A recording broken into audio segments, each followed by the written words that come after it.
নমস্কার বন্ধুরা, সাথী কিচেনের আবারও এক নতুন রেসিপিতে আপনাদের সকলকে স্বাগত জানাই। উচ্ছে খেতে ভালো না লাগলে এই রেসিপিটি একবার ট্রাই করে দেখতে পারেন, খেতে দেখবেন দারুণ লাগবে। আজকে রেসিপিতে বানিয়ে দেখাবো উচ্ছের এক অনবদ্য পদ। একবার হলেও উচ্ছে এইভাবে একবার বানিয়ে দেখুন, একবার খেলে বারবার খেতে চাইবেন। খেতে খুবই সুন্দর হয় আর বানানো খুবই সহজ। অল্প কিছু উপকরণে ঝটপট তৈরি করে নিন এইভাবে। প্রথমে দেখুন, তার জন্য নিয়ে নিয়েছি কয়েকটা উচ্ছে বা করলা।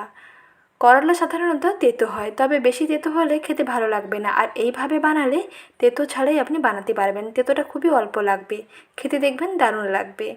প্রথমে উচ্ছেগুলোকে এইরকম দেখুন মুখের কাছের এবং পেছনের কাছের অংশটা কেটে বাদ দিয়ে উচ্ছেগুলোকে প্রথমে দুফালি করে কেটে নিতে হবে। তারপরে এর মধ্যেখানে যে বীজগুলো আছে এগুলোকে একটা চামচ দিয়ে এরকম চেঁচে বের করে নিতে হবে। উচ্ছের একটা খোল রেডি করে নিতে হবে, যাতে এর মধ্যে পুর ভরে নিয়ে ভাজা যায়। করলার এই বীজগুলো থাকলে কিন্তু এই রেসিপিটি খেতে ভালো লাগবে না, তাই এই বীজগুলোকে স্কিপ করতে হবে। একটি চামচ দিয়ে এরকম চেঁচে মুছে বীজ সমেত শাঁসটাকে এরকম পরিষ্কার করে নিতে হবে। তারপরে দেখুন উচ্ছের এরকম বেশ সুন্দর একটা খোল রেডি করে নিয়েছি, যাতে এর মধ্যে পুর ভরে নেওয়া যায়। এখন উচ্ছেগুলোকে ধুয়ে পরিষ্কার করে নিয়েছি। তারপরে এর মধ্যে নুন ও হলুদটা মেখে নিচ্ছি।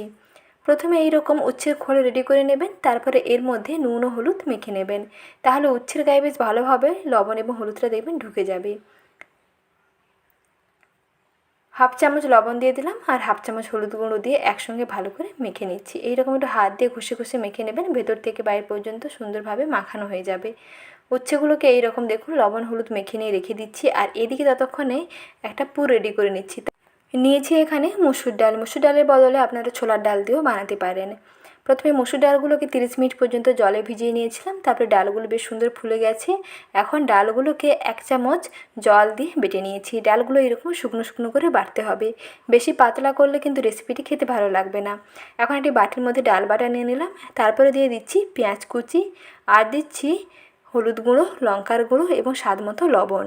যদি মনে হয় এখানে অল্প একটু কুচনো কাঁচা লঙ্কা অ্যাড করবেন তাহলে সেটাও দিতে পারেন।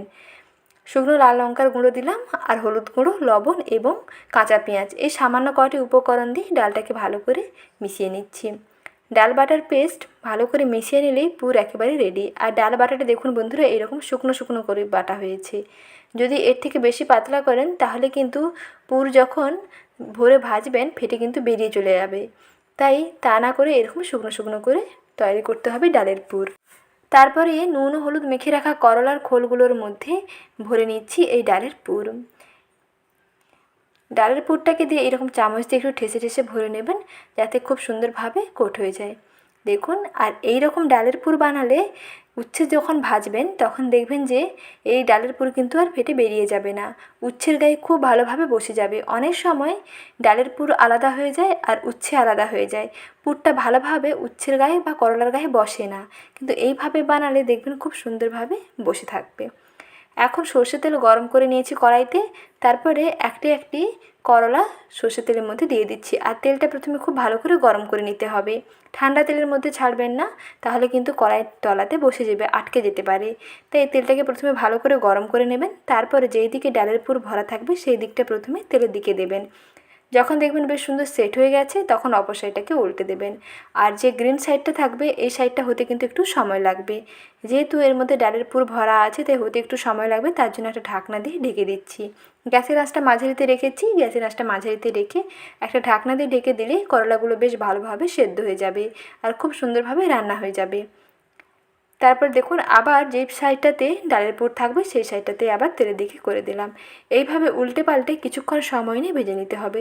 যখন দেখবেন ডালের পুরটা বেশ সুন্দর লাল হয়ে গেছে এবং উচ্ছেগুলো সুন্দর ভাজা হয়ে গেছে তখন বুঝতে পারবেন যে রেসিপিটি একেবারে রেডি। গরম গরম সার্ভ করে ফেলুন ডাল ভাতের সঙ্গে, খেতে দেখবেন দারুণ লাগবে। অতিরিক্ত তেতো ছাড়াই এই রকম করলা ভাজা বানিয়ে দেখুন। পুর ভরা করলার এই রেসিপিটি কেমন লাগলো বন্ধুরা অবশ্যই কমেন্ট সেকশানে জানাবেন। আর ভালো লেগে থাকলে ভিডিওটিতে বরাবরের মতন একটি লাইক করে দেওয়ার অনুরোধ থাকলো। আর রেসিপিটি ভালো লেগে থাকলে এবং এইরকম নতুন নতুন রেসিপি পেতে চ্যানেলটিকে সাবস্ক্রাইব করে রাখবেন, সঙ্গে বেল আইকনটি প্রেস করে রাখবেন, নতুন ভিডিওর আপডেট সবার আগে পেয়ে যাবেন। পুর ভরা করলা একেবারে রেডি।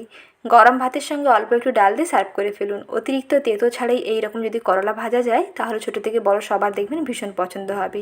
তাহলে আপনারা সকলে ভালো থাকবেন, সুস্থ থাকবেন। রেসিপি দেখার জন্য জানাই ধন্যবাদ।